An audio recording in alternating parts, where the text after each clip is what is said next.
Assalamualaikum warahmatullahi wabarakatuh. Perkenalkan, saya Rizka Sonia Amanda Syantulis, berperan sebagai guru. Saya Rasidarta Tiharahap, berperan sebagai siswi. Saya Anggina Pitasari, berperan sebagai siswi.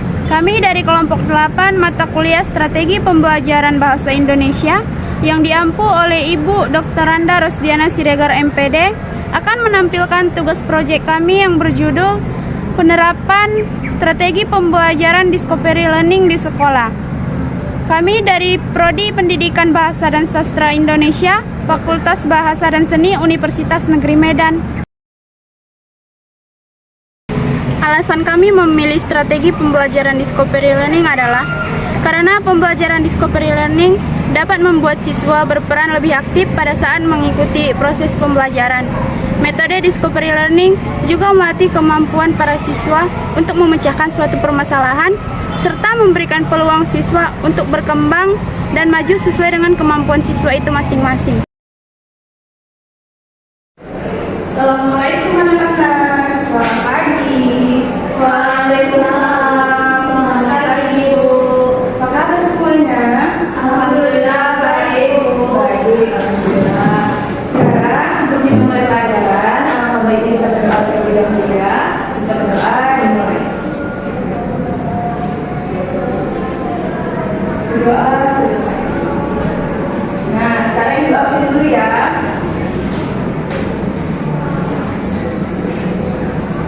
Rasida, hadir Bu. Andi Novita, Hadir, Bu. sudah tidak ada lagi yang tidak hadir. Enggak ada, Bu. Sebelumnya, siapa yang masih ingat pelajaran kita minggu lalu? Saya, Bu. Ada Rasida. Kemarin kita belajar tentang teks prosedur. Nah, apa itu teks prosedur? Teks prosedur merupakan teks yang berisi langkah-langkah atau tahapan untuk melakukan suatu kegiatan. Nah, minggu ini kita belajar tentang teks eksplanasi. Sebelumnya, siapa yang tahu juga nih tentang teks eksplanasi? Ya, Bu. Ada lagi? Teks eksplanasi adalah teks yang menjelaskan tentang peristiwa alam ataupun peristiwa sosial yang akan terjadi di dalam kehidupan sehari-hari. Nah, jadi teks eksplanasi itu adalah, benar tadi kata Andi, teks yang berisi suatu penjelasan mengenai suatu fenomena atau kejadian peristiwa yang dimana fenomena itu baik fenomena alam ataupun fenomena sosial yang terjadi dalam kehidupan sehari-hari. Sebelumnya, siapa yang sudah pernah mempelajari teks ini? Belum ya? Oke, dari teks ini ada banyak rangkaiannya. Yang pertama itu ada strukturnya. Dan struktur teks eksplanasi itu pertama adanya pernyataan umum yang dimana menyangkut suatu peristiwa yang akan dibahas. Yang kedua adanya deretan penjelasan. Deretan penjelasan ini apa maksudnya, Bu? Yaitu di mana suatu teks ini membahas tentang suatu sebab akibat. Bagaimana peristiwa itu bisa terjadi kan? Yang ketiga ada penutup. Penutup atau penegasan ulang dari teks tersebut. Sebelum kita lanjut, kita akan bahas juga tentang ciri-ciri teks eksplanasi. Bisa dicatat anak-anak. Nah, ibu akan jelasin nih ciri-ciri teks eksplanasi. Yang pertama, ciri teks eksplanasi ini memberikan informasi berdasarkan fakta atau fenomena. Yang kedua, membahas suatu hal-hal yang bersifat umum. Maksud bersifat umum ini gimana, Bu? Yaitu tentang yang bilang tadi, kayak pengertiannya tadi, membahas tentang fenomena-fenomena alam atau sosial gitu yang dimaksud. Yang ketiga itu membahas tentang fenomena yang berhubungan dengan ilmu pengetahuan. Yang terakhir memberikan suatu informasi kepada kita tentang kejadian yang terjadi. Selanjutnya, Ibu akan menjelaskan tentang bagaimana sih contoh dari teks eksplanasi tersebut. Pasti kalian juga pada bingung gimana sih ya, Bu, contoh dari teks eksplanasi itu. Yang pertama itu fenomena banjir. Nah, misalkan kan sering kita dengar fenomena banjir yang terjadi di Indonesia ini, itu merupakan salah satu contoh dari teks eksplanasi, di mana teks itu menjelaskan tentang peristiwa atau rangkaian fenomena yang terjadi ketika banjir. Mungkin seperti itu. sana. Apa ada yang ingin ditanyakan? Ya, silakan. Selain contoh dari banjir bandang, apalagi contoh eksplanasi? Banyak sekali contoh dari eksplanasi. Selain dari banjir, yang kedua itu ada contoh seperti fenomena badai, fenomena salju. Itu merupakan salah satu dari contoh eksplanasi juga. Apa ada yang ingin bertanya lagi? Saya Bu. Silakan. Jadi bagaimana ciri-ciri teks eksplanasi secara rinci? Ya, jadi ciri-ciri dari teks eksplanasi secara rinci yang pertama itu bersifat informatif. Karena kenapa dikatakan informatif? Dia membahas suatu fenomena alam atau sosial yang terjadi di kehidupan sehari-hari yang membuat kita tahu apa yang sedang terjadi di Indonesia ini. Terus yang kedua itu membahas tentang suatu fenomena yang berkaitan dengan ilmu pengetahuan. Karena dengan teks eksplanasi ini pengetahuan kita juga akan bertambah kan, karena mengetahui fenomena apa yang terjadi sih gitu kan. Dan yang ketiga itu membahas hal-hal yang bersifat umum tadi, yaitu seperti keadaan fenomena sosial ataupun fenomena alam, mungkin seperti itu. Apakah sudah paham semuanya? Baik. Selanjutnya coba kalian buka halaman 50. Ada lihat. Sudah ada gambar di situ halaman 50. Sudah. Coba kalian kerjakan dari bagian A sampai bagian C yang mana. Nanti kumpulin. Ibu kasih waktunya setengah jam.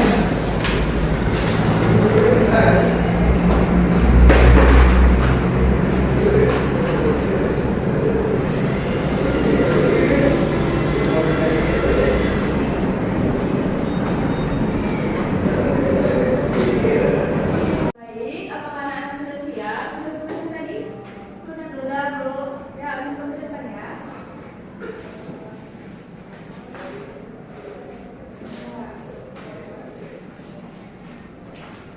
Ibu periksa dulu ya.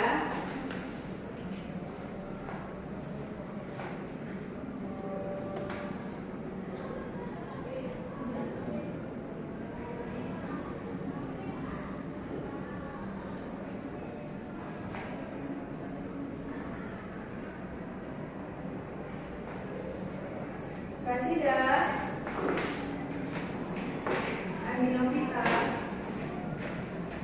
Nah, selesai juga pelajaran kita hari ini. Sebelumnya, siapa yang dapat menyimpulkan pelajaran yang telah kita selesaikan hari ini? Saya Bu. Ya, kepada Rasidah, silakan. Jadi untuk pelajaran kita pada hari ini dapat disimpulkan bahwa teks eksplanasi adalah teks yang berisi penjelasan mengenai suatu fenomena atau peristiwa, baik fenomena alam maupun fenomena sosial yang terjadi dalam kehidupan sehari-hari. Dan juga strukturnya yang terdiri dari pernyataan umum, deretan penjelas, dan penegasan ulang atau penutup. Pintar sekali, beri aplaus kepada teman. Nah, sekarang yang disimpulkan ya pelajaran kita hari ini. Jadi kita kan hari ini membahas teks eksplanasi. Teks eksplanasi ini adalah suatu teks yang menjelaskan suatu peristiwa atau fenomena, baik itu fenomena alam ataupun fenomena sosial yang terjadi di kehidupan kita sehari-hari. Terus dari teks eksplanasi ini juga kita tadi sudah mempelajari tentang struktur teks. Struktur teks itu ada 3. Yang pertama tadi pernyataan umum, yang kedua adalah deretan penjelasan, dan yang ketiga ada penutup atau penulisan ulang. Nah, yang terakhir itu tadi ciri-ciri dari teks eksplanasi. Yang pertama bersifat informatif, yang kedua membahas suatu fenomena yang terjadi, dan yang ketiga membahas tentang suatu fenomena berdasarkan fakta yang terjadi di kehidupan sehari-hari. Mungkin hanya ini saja materi dari Ibu hari ini. Sekian dan terima kasih. Wassalamualaikum warahmatullahi wabarakatuh. Sampai berjumpa kembali di depan. Waalaikumsalam warahmatullahi wabarakatuh. Terima kasih Bu. Sama-sama. Kendala dari kelompok 8 yaitu satu, anggota kelompok kami yang bernama Sunarti Juwita Papa tidak dapat hadir dikarenakan sedang sakit. Yang kedua, pada pengambilan video ada sedikit suara yang mengganggu. Sekian video dari kelompok kami. Assalamualaikum warahmatullahi wabarakatuh. Saya Sunarcici Tapak Pahan dengan NIM 2213111076, jurusan Pendidikan Bahasa dan Sastra Indonesia, Fakultas Bahasa dan Seni Universitas Negeri Medan, mata kuliah Strategi Pembelajaran Bahasa Indonesia dengan dosen Dr. Randa Rosdiana Siregar, MPD. Baik, gimana kabarnya ini? Baik. Baik, sebelum kita mulai pembelajaran kita, ada baiknya Ibu mengabsen kalian dulu terlebih dahulu. Firman Pak Pahan, Hadir, Bu. Dipa Pak Pahan, Hadir, Bu. Yeni Pak Pahan. Hadir, Bu. Oke, hadir semua yang di sini. Baiklah, seperti yang Ibu bilang kemarin, siapa yang tahu pembelajaran kita pada pagi hari ini? Saya, Bu. Baik, Dipa. Mengenai tes prosedur, Bu. Iya, bagus. Sini siapa yang tahu pengertian teks prosedur? Tidak ada? Oke. Teks prosedur yaitu merupakan sebuah langkah membuat sesuatu. Misalnya membuat kue bolu, kartu steam, membuat nasi goreng, gitu. Adapun tujuan teks prosedur yaitu untuk memberikan petunjuk kepada pembaca atau cara melakukan sesuatu. Ada fungsi teks prosedur. Yang pertama, fungsi sosial teks prosedur yaitu menginformasikan cara membuat atau melakukan sesuatu kepada pembaca atau pendengar. Ada 3 jenis teks prosedur. Yang pertama, teks prosedur membuat sesuatu. Misalnya tadi membuat kue bolu, membuat nasi goreng. Yang kedua, teks prosedur membuat sesuatu proses atau memainkan alat atau sesuatu.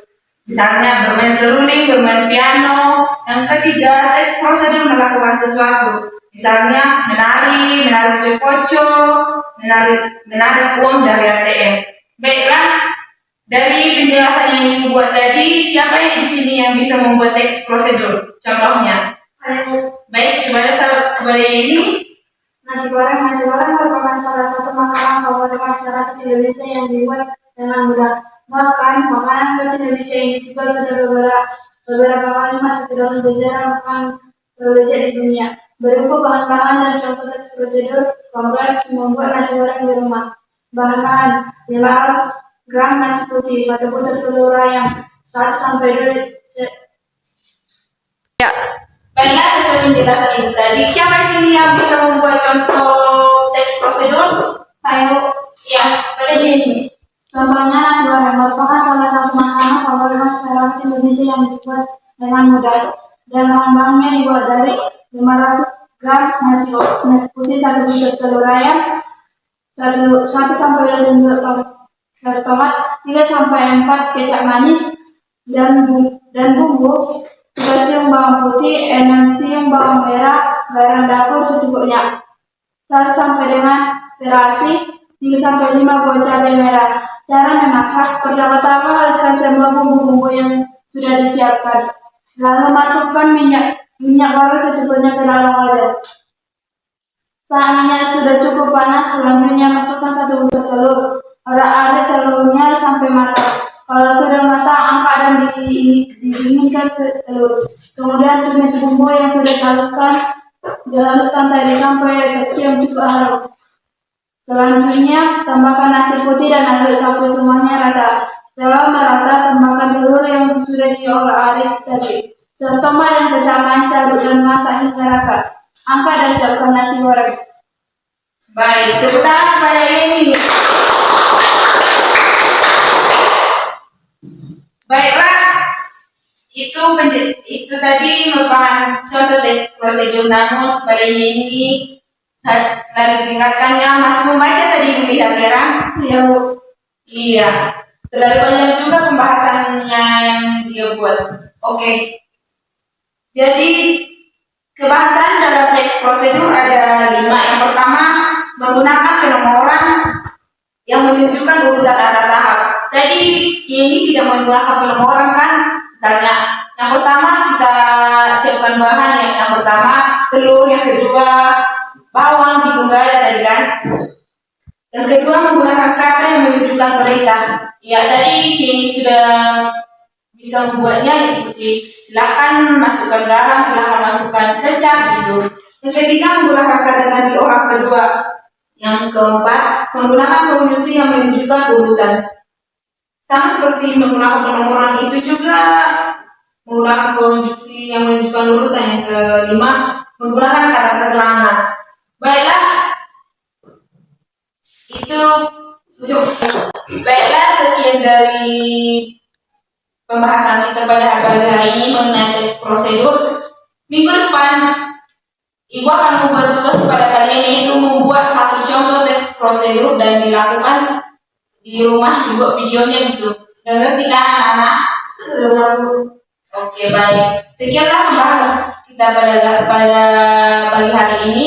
Ibu harap kalian belajar di rumah dengan giat supaya kalian menjadi orang yang sukses, bisa membanggakan kedua orang tua kita sekalian. Baiklah, Ibu ucapkan terima kasih kepada kalian karena waktu Ibu juga sudah menunjukkan baiklah karena waktu Ibu juga sudah menunjukkan jamnya. Jadi sekian dari Ibu. Sebelum kita menutup pembelajaran kita berdoa terlebih dahulu. Berdoa menurut agama dan kepercayaan kita masing-masing. Doa dimulai. Amin. Sudah selesai. Baiklah, sekian dari Ibu. Ibu ucapkan terima kasih. Terima kasih anak-anak. Oke, Ibu pergi dulu ya. Nanti kalian bisa masuk dengan jadwal yang tertera. Kalian masuk apa lagi nanti? Oke, baik. Nanti kalian masuk apa lagi nanti? IPA. Oke, belajar dengan giat. Ibu pergi dulu ya. Ingat, tugasnya harus diselesaikan minggu depan. Ibu tanya satu-satu dari apa ya tugasnya. Kalian ada lagi yang membaca. Baik.